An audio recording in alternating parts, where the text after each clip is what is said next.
Барлықтарыңызға қайырлы күн қыздар. Бүгін сіздерге өзіміздің ұлттық тағам бесбармақтың қамырының қалай илену жолын көрсететін боламын.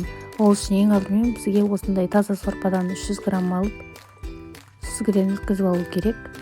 Одан кейін үстіне осындай салқын су құйып, үстінен осындай жарты ас қасық тұз салып, жақсылап араластырамыз.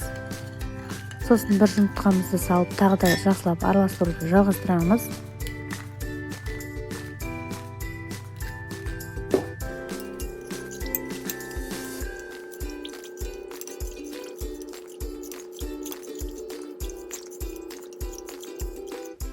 Араластырып болған соң електен өткізілген таза ұнымыздың үстіне сұйық массамызды құйып, жақсылап қасықпен біркелкі болғанша араластырып аламыз. Қолға жабыспайтындай болғаннан соң қасығымызды алып қолмен илеуді жалғастырамыз.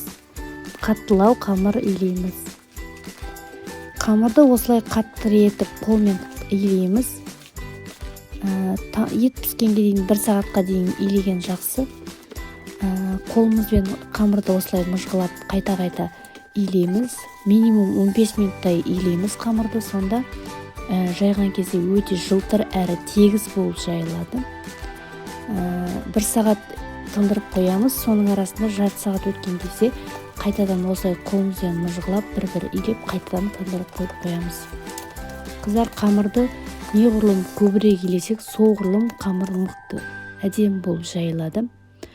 Әрі сорпаға салып алған кезде езілмей әдемі болып шығады. Барлықтарыңызға осы рецепт бойынша жасап көруге кеңес беремін. Егер видео ұнаған болса, лайк басып, комментарий қалдырып, каналыма подписаться етуді ұмытпаңыздар.